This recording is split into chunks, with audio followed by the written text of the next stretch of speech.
Hello YouTube, Brandon again, bringing you another knife review of what has been one of my favorite folding knives for several years now.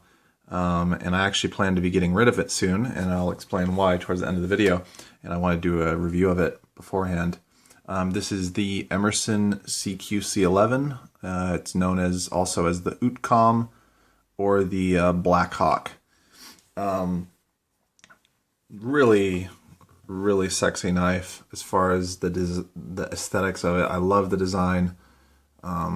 It's the blade shape, the handle ergonomics, the weight. I mean, reverse grip, forward grip. It's fantastic. So I'll go into it in the end why I'm going to be getting rid of it. But anyway, I want to do a quick review of it. So we'll go through the specs real quick, and I'll basically explain what I like and the thing I don't like about the knife. All the Emerson knives, I believe, are made out of 154 cm steel, and this one is no exception. The handle is made out of a textured G10, although this G10 is a little bit smoother than the G10 on some of the other Emersons I've had and handled, but it gets the job done.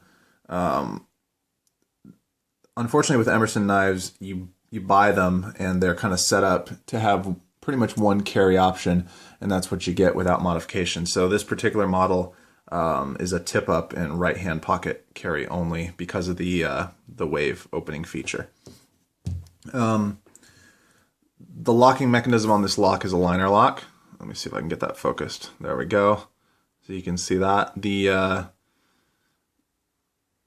Yeah, you can see it's about halfway through its lifespan, kind of right in the middle there, so that's good.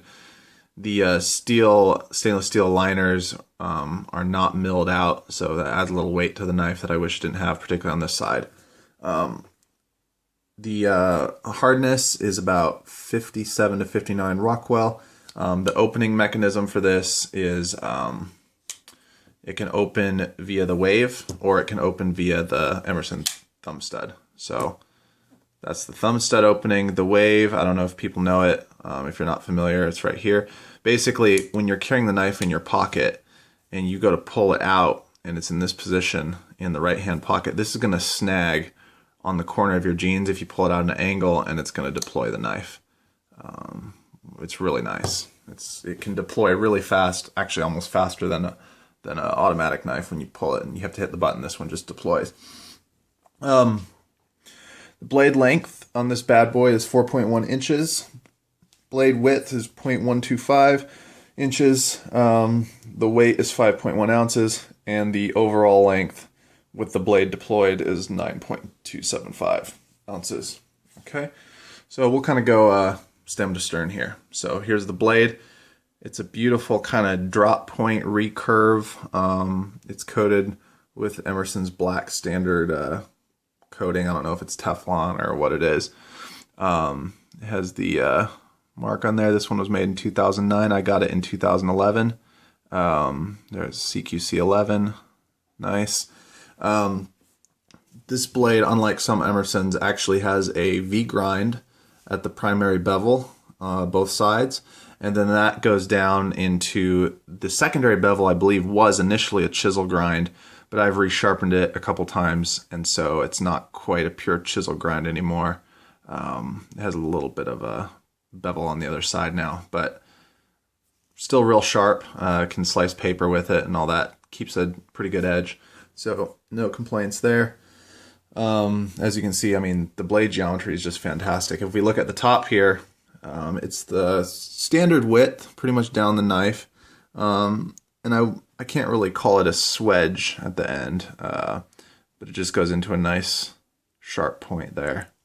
Just real nice, thick, sturdy blade. If I could have one blade basically to do everything, this would probably be it. The handle ergonomics are fantastic, particularly for my hand size. This is actually the best feeling knife I own as far as handle ergonomics are concerned. All right, there's some jimping on the top here.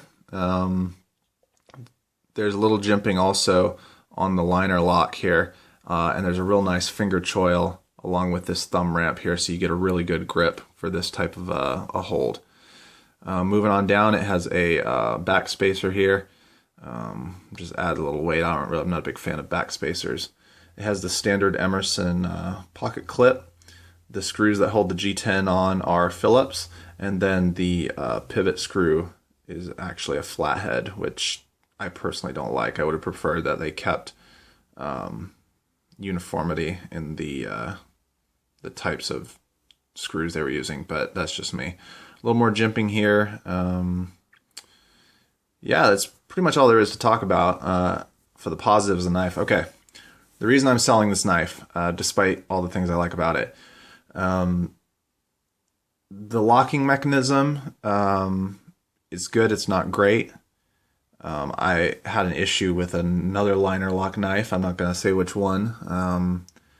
It wasn't this one, but that kind of shook my faith in liner locks, and so I'm getting rid of all my liner locks, and I'm going to have just one style of locking mechanism, not only for my perceived improved safety, but also just because I want to have a uniform deployment method. So every time I pull a knife, it's always the same. Right now I have a couple liner locks.